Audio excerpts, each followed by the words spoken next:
You're traveling through another dimension. A dimension not only of sight and sound, but of mind. A journey into a wondrous land whose boundaries are that of imagination. Your next stop, the Twilight Zone.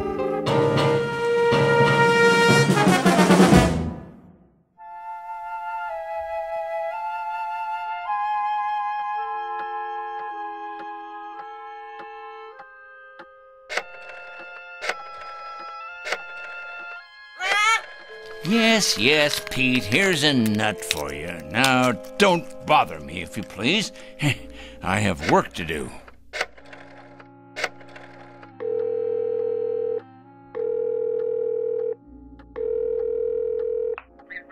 I'd like to speak to Mr. O'Connor, please. That's right. I'd rather not say. It's rather personal. That's it, Pete. Stay on your perch like a good bird. That's a boy. Is this Mr. O'Connor? Mr. O'Connor, I'll get right to the point. You have a young gentleman working for you in personnel. His name is Brewster. Alfred Brewster. Been with your firm about 1.5 years. Well, I'll tell you what about it. The man is a communist. That's correct, a communist, with certain terrorist affiliations as well. Never mind who this is. Let's just say a concerned citizen, all right? What is of the essence is the character of one of your employees. I happen to know that this man, Brewster, is a subversive and a menace to our society. What am I suggesting? Why, I think it's obvious. I'm suggesting he should be discharged immediately, given his walking papers and shown the door. Never mind how I know. I know, that's all. That's all. Now I'm going to check back in a few days, and if he hasn't been discharged, I'll be forced to take this matter to a higher authority. That's right, to the corporate office. Correct? Goodbye, Mr. O'Connor. Rather a full day, Pete, wouldn't you say? 11 so far. 11 names on this list. I better sharpen my pencil. And scratch off one more. Of course, it's questionable what concrete results we can expect, but at least the seeds have been planted. Oh, yes. The opening guns fired. The first salvo, so to speak.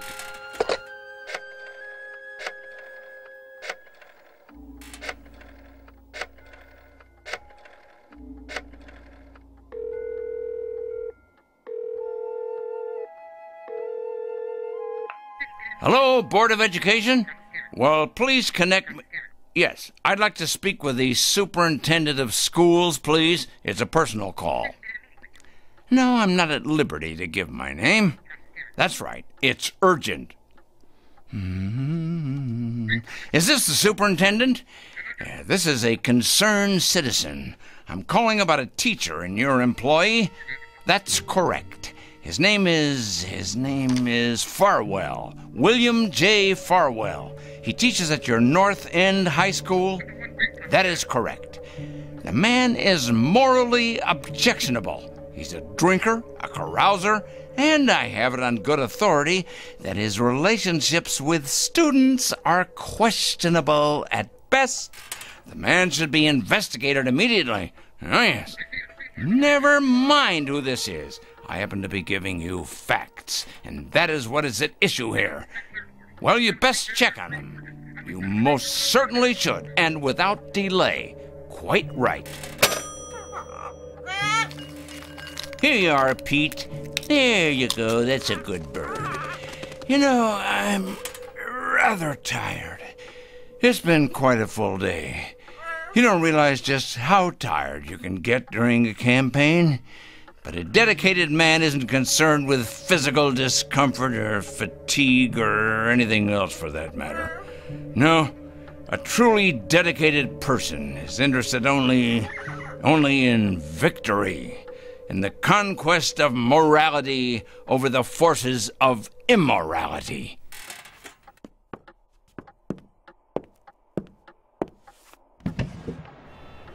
Hey, look at them out there, the dregs, carrion, leeches sucking us dry. Oh, yes, carrying evil around with them like infectious germs. We're gonna have to face it sooner or later. Huh? Phone calls are one thing. Threats and exposure is simply expedience.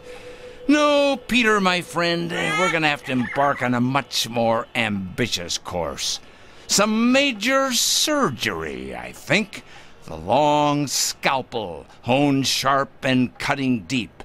If the sickness is extensive, so must be the cure. And it must be today, Peter. It must be today, this afternoon. 4 o'clock. Oh, yes, that's when it will occur. Yes, we'll make it occur at 4 o'clock. At that moment, we will destroy evil. That is both my charge and my obligation, Peter, to destroy evil. And we shall do it at precisely 4 o'clock. I'm not sure of the method yet, but it'll come to me. Oh, yes, it'll come to me. Most assuredly, it will come to me. And it'll be a revelation, an epiphany. It will be the expiration of immorality everywhere, the exordium of the end. 4 o'clock, Peter. That's when we'll have it happen. Whatever it is. 4 o'clock. This very day.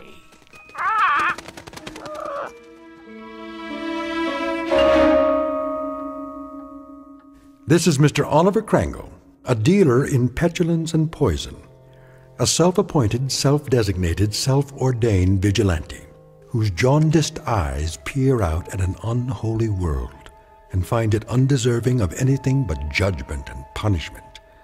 And Mr. Oliver Crangle is both the judge and the executioner. He has rather arbitrarily chosen 4 p.m. as his personal Gotterdammerung. We are about to watch the metamorphosis of a twisted little fanatic poisoned by the gangrene of prejudice to the status of an avenging angel, upright and omniscient, dedicated and fearsome. Whatever your clocks say, it's almost 4 o'clock. And wherever you may think you are, at this moment you happen to be in the Twilight Zone. And now, The Twilight Zone and our story, 4 o'clock, starring Stan Freberg with Stacy Keach as your narrator.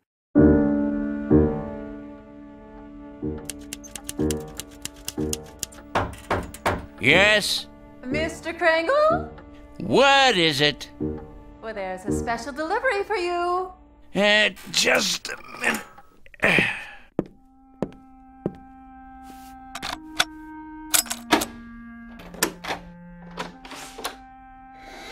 Here you go. A whole lot of stuff, 8 or 10 envelopes at least. Thank you, Mrs. Williams. Something else, was there? Something... Oh, no, nothing else. Then in that case, why do you stand there trying to read the contents of these envelopes as if you were an X-ray machine, Me? Read your mail? Oh, I can assure you, Mr. Crangle, I have many more things to do than trying to read my tenant's mail. Your mail in particular. I feel reassured. You sure get enough of it. Somebody'd think you were running some sort of mail order business or something. Just look at that desk of yours. So much mail and papers and I don't know what all. What is your business, Mr. Crangle? What I do is none of your concern. I pay my rent on time, and I keep to myself. A respect for privacy you should learn, Mrs. Williams. Well, I never... You never? That's good to know. Now, have you any more comments to air? Because if not, I would greatly appreciate your leaving me alone. I have a great deal of work to do. I believe that. The question is, what kind of work? You should believe it. You may thank me one day, Mrs. Williams. Oh, yeah, you and everyone else. Assuming you're still around, and assuming you retain the capacity to feel appreciation. What's that supposed to mean? Assuming I'll be around, are you threatening me or something, Mr. Krangle? Threatening you, Mrs. Williams? I don't threaten people, my dear lady. I compile files on them. I compile them, and I analyze them, and I investigate them, and then I categorize them, and I judge them. Oh, yes. If they're impure, they must be punished. If, on the other hand, they are simply misled or naive or unsophisticated, I point them to the right way. I lead them by the hand, Mrs. Williams. I show them the proper course, the path to redemption. Is that... what I mean is that what you do for a living?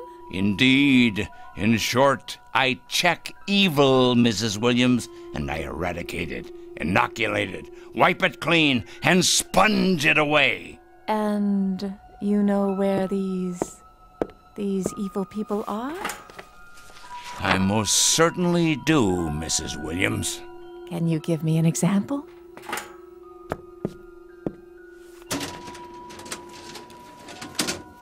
How about this one? Mrs. Claire Williams, age 54, widow, formerly married to John Alistair Williams. Political affiliation? None. Husband's political affiliation? None.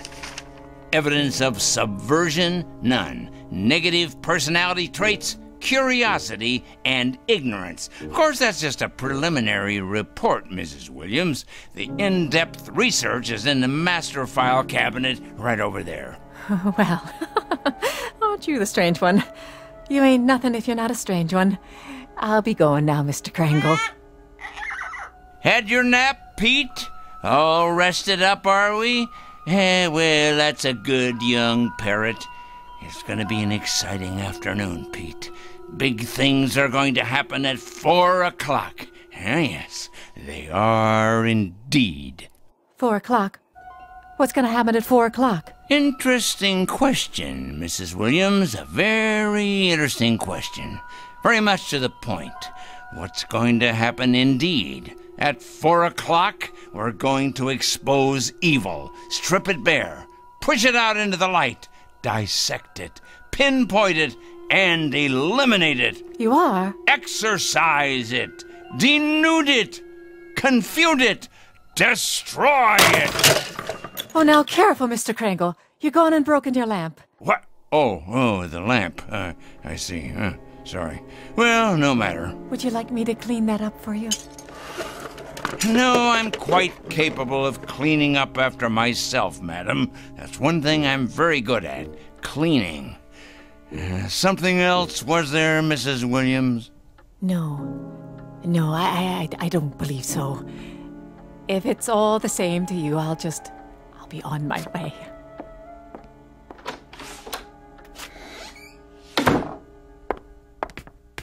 Saints preserve us. Excuse me. Oh, yes. I'm looking for a Mr. Krangle. I can't imagine why. I was told he lives in this building. Oh, he lives here, all right. There ain't no doubt about that. With a vengeance, he lives here right there at the top of the next landing. But if you ask me, young woman, you won't be going in there without police protection. Is that right? If you ask me, the man has a leak in his attic a mile wide. I ain't sure anymore that he's safe to have around.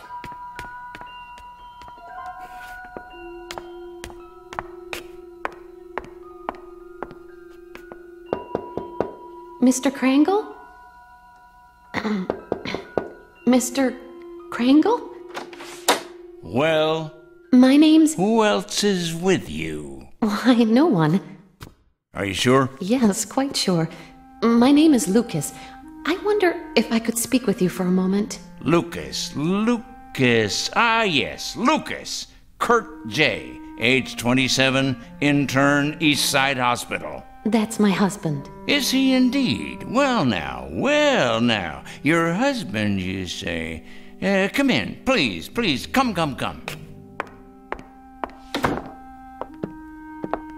Have a seat, by all means. Thank you. Now, what about your husband? Why, Mr. Krangle? Why what? Why are you trying to hurt him? Hurt? My dear lady. What has he ever done to you? To me? Why, nothing to me. That is, nothing personally. I don't know your husband, Mrs. Lucas. That is to say, I know of him. Oh, yes, I know of his background, but we've never met. He's a stranger to you then, isn't he? He's a perfect stranger. A stranger, yes, but not a perfect stranger, Mrs. Lucas. By no means. Your husband happens to be most imperfect. And when you perceive, quite correctly, that he's done nothing to me, at least not directly, I hasten to enlighten you. He nonetheless happens to have done a great deal against society. In what way? Ho, don't play dumb with me. Don't give me any of that naive stuff. My husband, for your information, Mr. Krangle, is a dedicated young doctor. A gentle, decent, fine human being. He has only one abiding interest in life, and that is to cure, to heal, to stop pain. And to kill. How can you say such a thing? Yeah, that's his other abiding interest, the one you've conveniently skipped. L-L-L-U-C Lucas. Here we go. I know his file well. Lucas Kurt J., M.D., second-year intern, Eastside Hospital.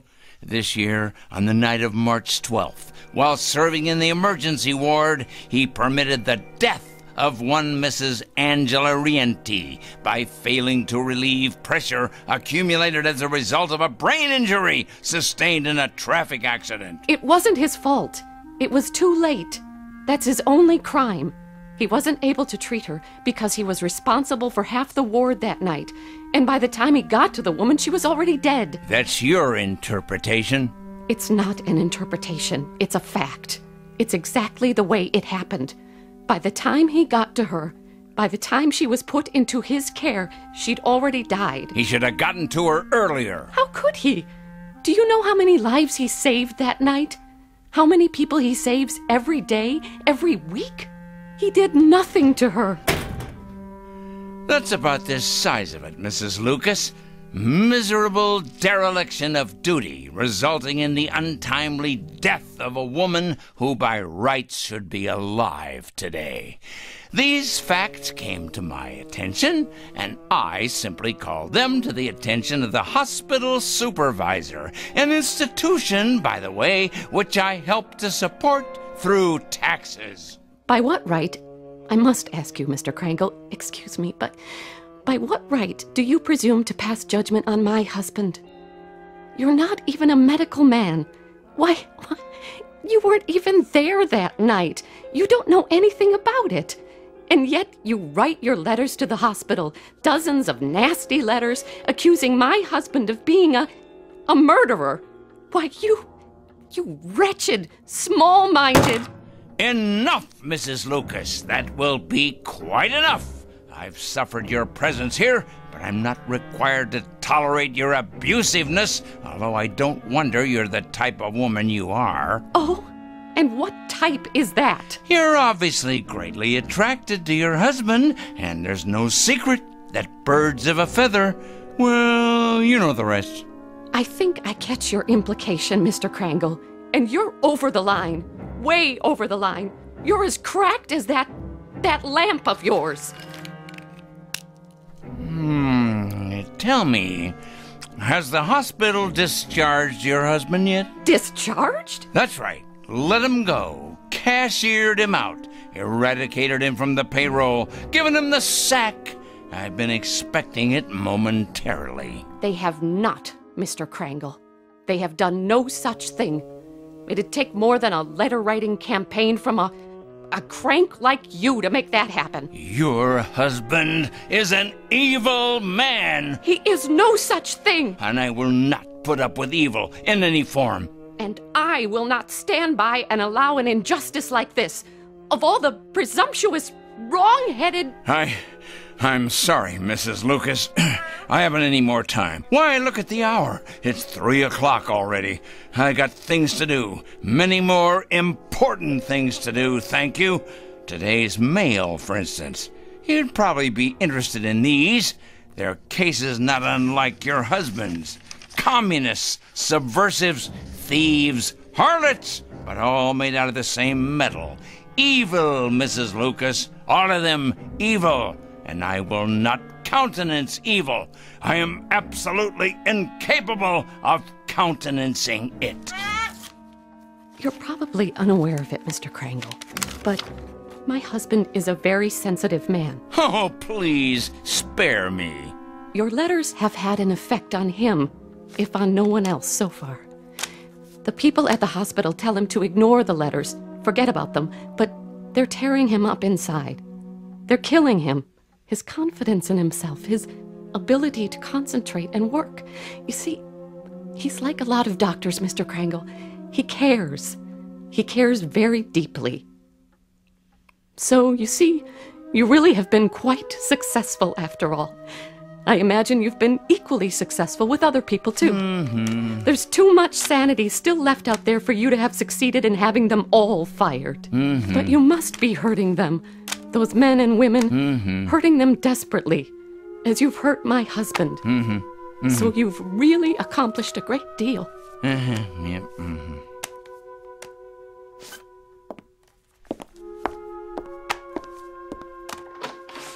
Tell me, Mr. Krangle, if you can, that is. Why? What's that? Why do you do it? I really need to understand. Why? You ask me why? Why? Because they're evil. That's it precisely. Nothing too complicated about that, is there? They're evil, plain and simple. Here, take a look out the window. All those little bugs down there, you see? Bacteria. That's what they are. That's what your husband is. All those little... That's it. That's precisely it. What is? That's what I'll do. I've finally gotten the clue. I said little, you understand? That's what I'll do. I'll turn all the evil people into little ones, understand? I'll make all the evil people, let's see, 3 feet. No, 2 feet. 2 feet tall. That's it. At 4 o'clock this afternoon, at precisely 4 o'clock, every evil man and woman will become a mere 2 feet tall. A revelation, an absolute revelation. Peter, my lad, did you hear what I come up with? Did you? That's it. Do you see the beauty of it, Pete? That's it. It's brilliant, absolutely brilliant. 2 feet tall, Pete. 2 feet tall.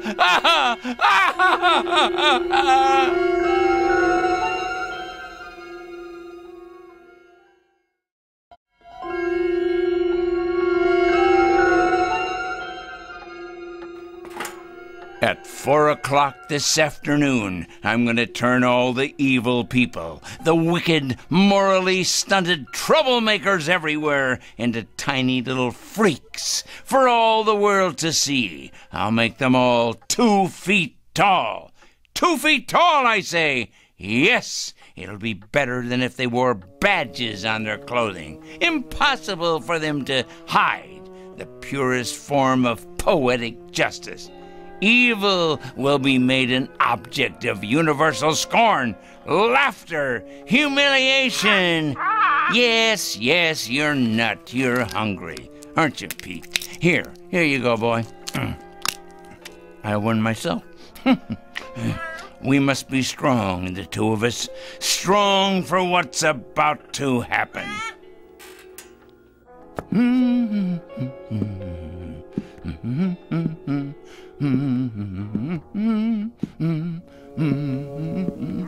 That's right, Petey.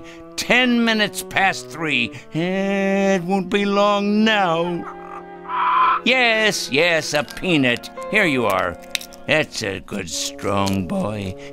I'll bet you could crack open just about anything with that great big beak of yours, couldn't you? Yes, you could. I'm sure you could.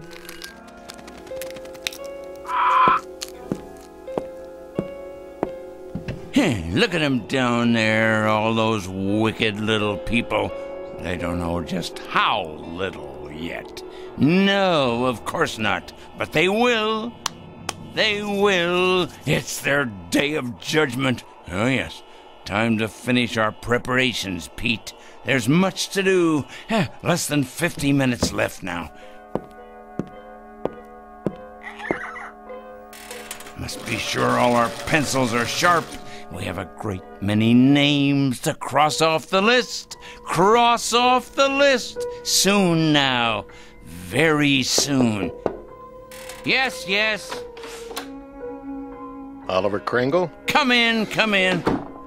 Yes, I'm Oliver Kringle. I'm the one who called. Yes, sir. Agent Luther Hall, Mr. Kringle, Federal Bureau of Investigation. Our office received a call. Indeed, yes. I placed the call and asked you to come. I felt it was my civic duty. Can I get you a cup of coffee or something? No, thank you. Now, Mr. Kringle, you told the office that you had some sort of list, proof of criminal activity, and that today would be a day of reckoning. What exactly did you mean by it? Sit down, please. Yes, there's plenty of time. We have more than 45 minutes before it happens. Before what happens, Mr. Kringle? That's the point. That's the whole point. That's why I called you here. And why is that? I felt the FBI should know. I also called the police and the fire department. I even got a call into Washington. Oh, yes. Although the latter message probably won't go all the way to the top. It's my understanding that the Reds are in complete control in Washington now. I imagine they've taken over the switchboards, too. The Reds, Mr. Kringle. Oh, yes, indeed, the Reds. It's a complete conspiracy, you know, Mr. Hall. All the evil people are banding together now, all the subversives, the commies, the terrorists, the thieves of the American dream. It's a total, absolute, worldwide conspiracy. You said on the phone that you had a plan of some sort. Oh, my, yes. It all takes place at 4 o'clock. I thought you people ought to know because, well, you'll have your hands full. Our hands? Picking up all the guilty parties. Oh, yes. You see, Agent Hall, I've spent a good many years doing this kind of work. Just look at all those file cabinets there. Years of dedication to the cause. I've made a study of evil. Oh, yes, indeed. A complete study of it. I cut out newspaper clippings. I listen to the radio and watch television. I follow every major court case that's going on. I compile a completely airtight list of charges against all of them, the evil people. What do you do with them, Mr. Kringle? Do with them? I follow through, of course. I follow them through to their conclusion. I write letters to employers. I make phone calls late at night. Oh, they hate that. Oh, yes. It's one of the most effective methods, as you probably know. Calling those terrible people late at night. The later, the better.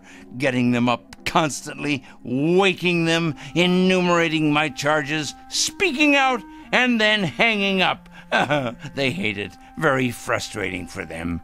I'll bet. Oh, yes, indeed. They go out of their minds with fury. They don't like to be awakened late at night, I can assure you. Who does? Yeah, but with these people, it's absolutely necessary. The evil people, you understand. The destabilizers, the enemies of order. But to get to the point, Mr. Hall, the point... And what is the point? The clock on the shelf there tells the story. The entire and complete story. It's 3:20 now. In exactly 40 minutes, all the evil people in the world will be reduced to half. No, a third of their present size. Oh, it'll be glorious. All the unpunished murderers and the tyrants, the proud and the sinful, the schoolyard bullies, the cruel teachers and faithless friends, the wrongdoers, blackmailers, and the nicotine fiends too, and the thieves, and the harlots, and the transgressors, all of them, every one. How does that sound, Mr. Hall? How do you propose to go about doing this? I mean, shrinking people. I merely will it, that's all. I will it. I've been giving it a great deal of thought. Now, in the past, various other plans have crossed my mind. Other plans? Well, for example, I didn't approve of our entering any of the wars, you see, and I had it in mind I might take the stiffness out of airplane propellers. Do you understand? I'm not sure I do. Well, when the crews came out in the morning, bundled up like children against the cold, and then went into their planes, they'd find the props hanging limp like great empty banana skins. Then the war ended and, it seemed like a waste of effort at that point. After that, jets became the order of the day, and so I thought, what would jam up the intakes on those jet engines, huh? What better than a flock of birds? Oh, not you, Petey. Not the beautiful, brave, loyal parrots of the world. Oh, no. Just your low-class country cousins. You read about it from time to time. Seagulls that get sucked into jets, cause them to fail. So, naturally, I thought, chickens. Chickens. Ignorant. Can't speak. An army of them bred to sacrifice themselves for the greater good. Release them on runways just at the moment of takeoff. That would ground those bombers and cargo planes, but fast. Of course, there'd still be trucks and overland supply routes. And then I read in the paper a year or so ago about an accident, a bad traffic accident. 3 people were killed. So I decided I would change all the wheels in the world from round to square, or maybe even triangular, so they'd stub in the asphalt and stop in their tracks. You mean sabotage interstate commerce? I devised another method later on, terribly interesting, I thought. Mark all the evil people on the forehead, or better yet, turn them all one color, say, purple. But then it came to me that they'd simply be able to recognize each other more readily and band together in their collective wickedness. I see. Well, Mr. Hall, this is hard to believe, but I hit upon this latest idea about the change in size just this afternoon. Some benighted woman was in here, and she quite inadvertently gave me the clue I needed. Make them all 2 feet tall. Now, what could be simpler? Think of it, Mr. Hall. Think how ineffectual this will render them. They can't handle delicate scientific instruments, or typewriters, or computers, or telephones, because they can't reach them. They won't even be able to open a window or turn a doorknob to escape once we know where they are. Why, pretty soon they'll be as extinct as dinosaurs. Here's a peanut for you, Petey. I think, Mr. Hall, that the most interesting place will be, let's say, a murder trial, where nobody knows whether the accused is guilty or not. And then at 4 o'clock, if he's guilty, or watching the drunkards in a saloon, or, there's so many places to be.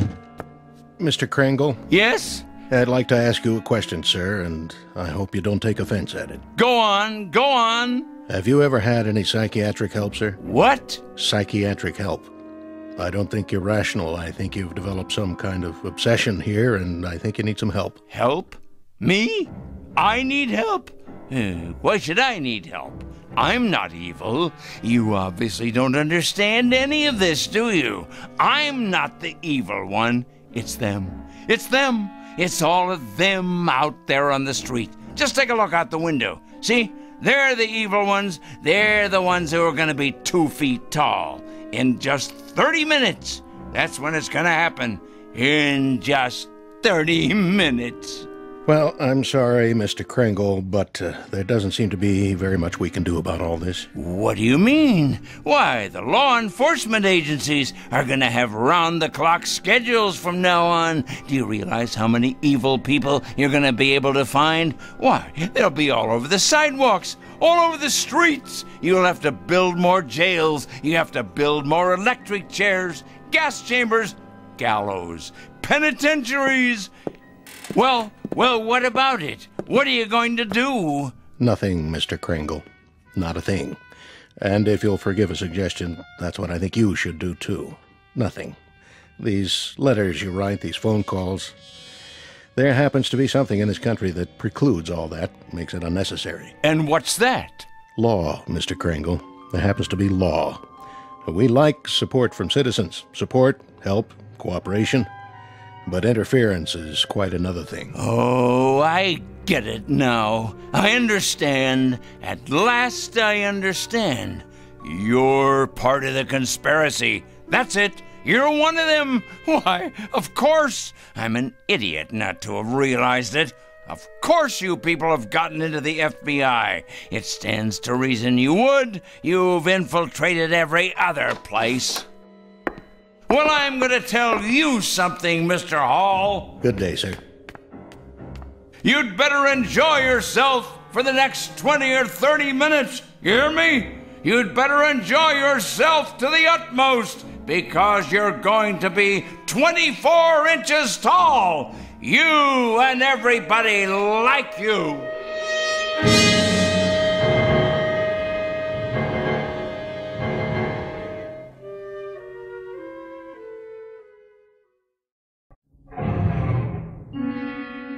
All the evil people, everyone, you'll see. Good riddance to bad rubbish, eh, Pete? To all their kind, the righteous will rise up, and the weak will fall before their terrible wrath. It's as right as rain. In a minute, Pete. It won't be long now.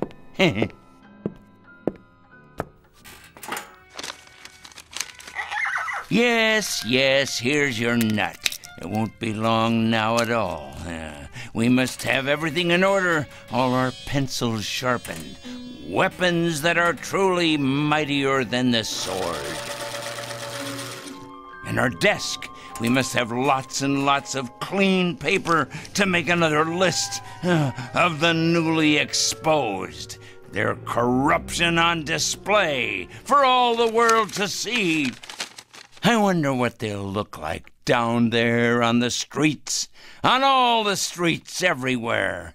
Oh, what a glorious sight it's going to be. So many people. Think of it. Fat ones, thin ones, the young and the old, suddenly grown too small for their clothing, which of course will no longer fit them. It simply won't fit them at all. Like the toads and the cretins they are. Someone should follow along behind and collect it in trucks, boil it in hot water, decontaminate it, and then redistribute it to the rest of us. Think of that, Pete. New suits, trousers, neckties, formal wear, tuxedos, this and casual wear of every style. Oh, yes, it shouldn't go to waste. Think of how much money could be made in resale centers across the land. Money to finance a whole new campaign. Why, Pete, we could open a chain of clothing stores. Aha! All we need is a fleet of trucks to gather it up.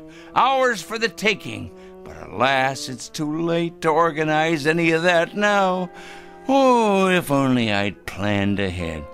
Well, the least I can do is alert the media. Yes, that's a responsible thing to do.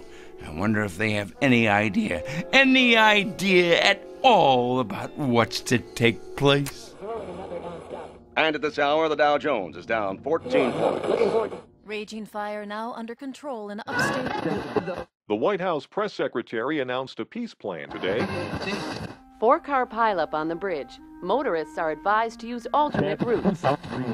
Come on down to Crazy Joey's Fashion Warehouse. We've got sportswear, clothes for the workplace, back-to-school duds, all at out-of-this-world prices. You'll think you've died and gone to heaven because my name's Joey and I'm crazy. Another lost opportunity, Pete. But that man doesn't know how soon he'll be out of business. He has no idea, does he? No idea at all. we'd better check the television news while we're at it. We'll have the weather for you coming right up after this. The very vegger slices, it dices, it turns out finger-licking julienne potatoes. Okay, now tell us about your new book, 101 Ways to Profit from Armageddon. Amateurs. Pete, what to do? What to do? Of course I can send out press releases taking credit for all that I've done after the fact. If only I had more time. More time! Still, we'll have to alert them as best we can.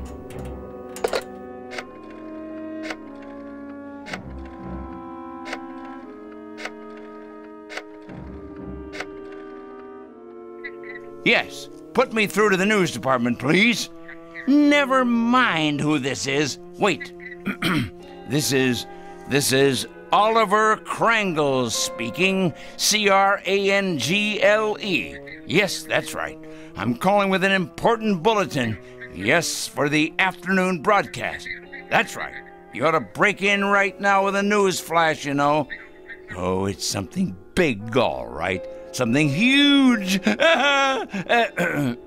Believe me, it is important. When?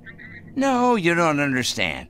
It hasn't happened yet, but your viewers will still want to know when it does happen. Otherwise, there'll be chaos in the city. In fact, this should go on the national broadcast, coast to coast. What is it?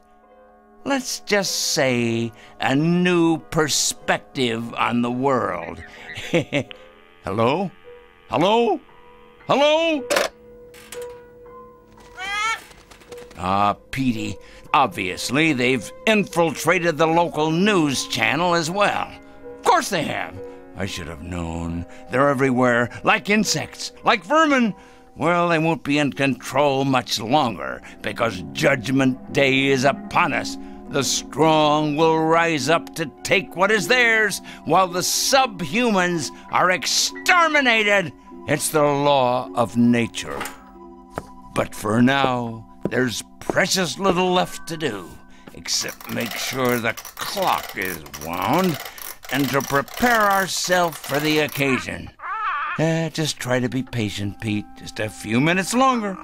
Wait with me, and you'll see that it's all been worth it. I promise. But first, I must look my absolute best. Yes, top-notch, befitting a man of my stature. The reporters will swarm up the stairs here, wanting interviews. And there'll be photographers, of course, with their news cameras. Let's see here. What do you think, Petey? Perhaps a clean shirt and tie? My best shoes. I have to pass muster here.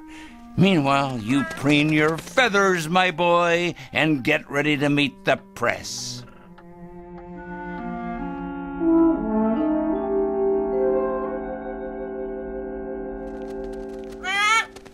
There!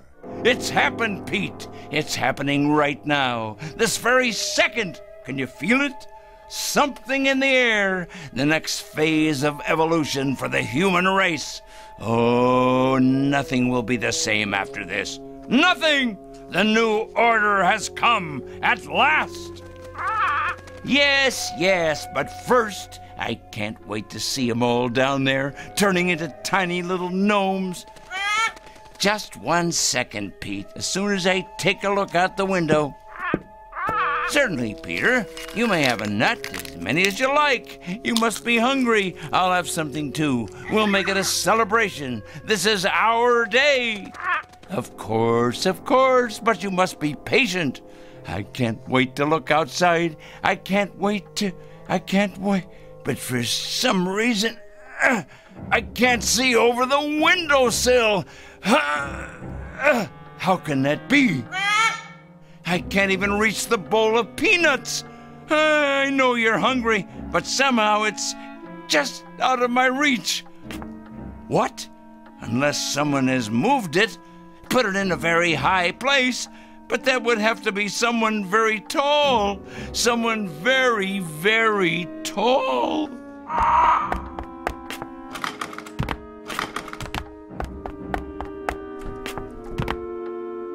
Pete, what's happened? You've grown so large, and I'm so close to the floor. These shoes don't fit me anymore. And these clothes, whose are they? Must get out of this ridiculous costume. Pete, why are you looking at me like that? Your eyes and your beak. Close it. Please close it. You're not still hungry. You can't be. Pete, you're frightening me. You know me, Petey boy. You must. That's a good bird. Yes, yes. Calm down now. No, Pete, no. Get away. Let me get out of here. I can't reach the door now. The locks. Let me out. No! No!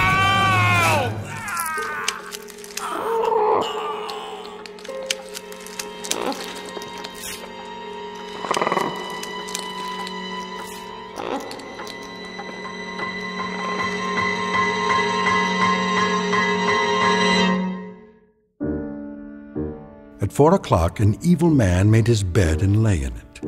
A pot called a kettle black, and a stone thrower broke the windows of its glass house.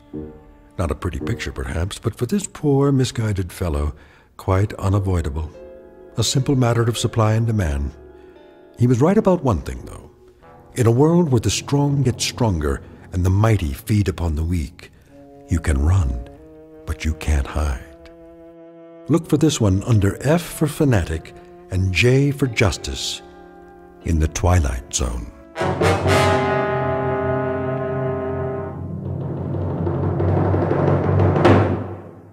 We'll return to the Twilight Zone in just a moment. You are about to enter another dimension, a dimension not only of sight and sound, but of mind, a journey into a wondrous land of imagination. Next stop, the Twilight Zone. Hi, this is Stacy Keach. I'd like to take a moment to tell you about our Twilight Zone website at twilightzoneradio.com. At twilightzoneradio.com, you'll find the latest information on these Twilight Zone radio dramas, including behind-the-scenes photographs, plus the newest product releases, trivia contests, ways to contact us, other Twilight Zone-related info and merchandise, plus links to other fascinating websites. So make your next stop twilightzoneradio.com. Visit twilightzoneradio.com to purchase these Twilight Zone radio dramas on cassette and CD, or call toll-free 1-866-989-ZONE.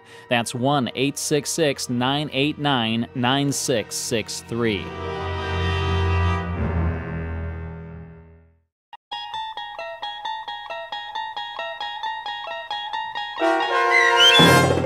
"4 O'Clock," starring Stan Freberg with Stacy Keach as your narrator, was adapted for radio by Dennis Etchison and based on a script by Rod Serling.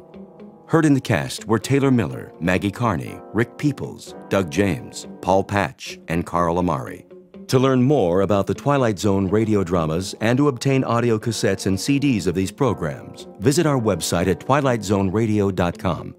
The producers of The Twilight Zone wish to thank CBS Enterprises, Carol Serling, Dennis Etchison, Dick Brescia Associates, Claire Simon Casting, Terry Jennings, the American Forces Radio and Television Service, our sponsors, and our radio affiliates for helping make this series possible. This copyrighted radio series is produced and directed by Carl Amari and Roger Wolski for Falcon Picture Group. Doug James speaking.